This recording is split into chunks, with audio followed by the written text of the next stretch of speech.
In 1792 BC, the greatest ruler of Babylon's Amorite dynasty, Hammurabi, came to the throne as its sixth king.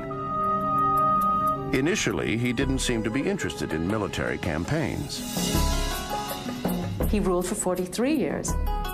And starting in his 30th year, he gets it into his head to emulate Sargon, to build himself an empire. He starts campaigning against the neighboring kingdoms. And these are neighboring kingdoms that had previously been allies. These are some of them he had long-standing relationships with. And all of a sudden, he's turning up on the borders with his army ready to fight, ready to take them over. Hammurabi's military campaigns were distinguished by the growing popularity of hostage-taking for ransom. There were merchants who specialized in this, who would go and ransom the Babylonian soldiers from the enemy. They would pay the ransom, and then they were required to be paid back. A win-win situation for the merchant, because they would make a profit off these ransoms that they were paying. Hammurabi's conquests extended from the Persian Gulf to Syria.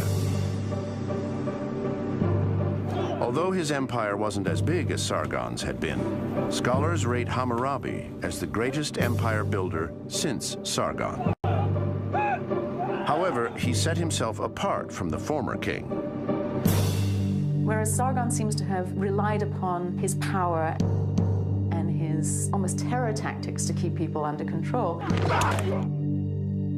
Hammurabi presents himself almost like a modern politician in that he wants to be loved. He wants the people to like him. He's going to set up laws that will protect them, not laws that will terrify them and force them into submission. Hammurabi's fame grew from his conquests, but his greatness came from his concern with justice. Toward the end of his reign, he erected several monuments in his cities. The largest one to remain intact is a stone slab known today as the Hammurabi Stele, a collection of 282 legal verdicts. They're written in a wedge-shaped script called cuneiform, the earliest known writing developed in Sumer at the end of the 4th millennium. Hammurabi's plan for administering justice was extensive. His civil and criminal regulations covered many subjects, including commercial, family, and property law, prices and wages, and slavery regulations and fees. Some of them seem very sensible to us. Hammurabi, the court spends a lot of time on specifying the social position of a married woman, when she's at fault for doing something, when she's not, what her property rights are.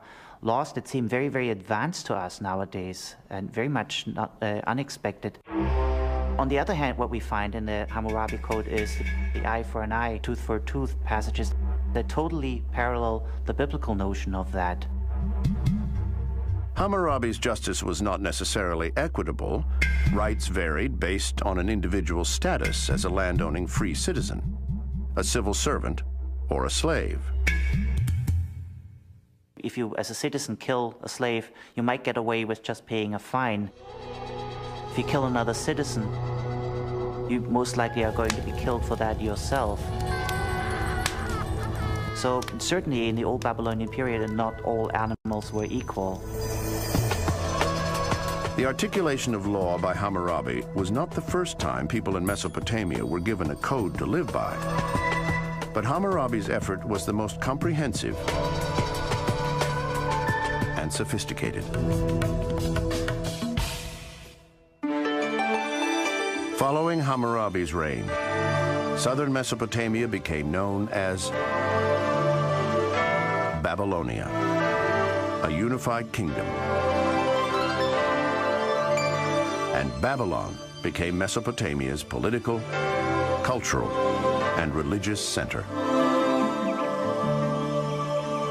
So it was really Hammurabi's doing that made Babylon what it was and what it would be under the Neo-Babylonians, Nebuchadnezzar, when it was this great, huge metropolis of the ancient world. In 1750 BC, Illness compelled Hammurabi to surrender the throne to his son.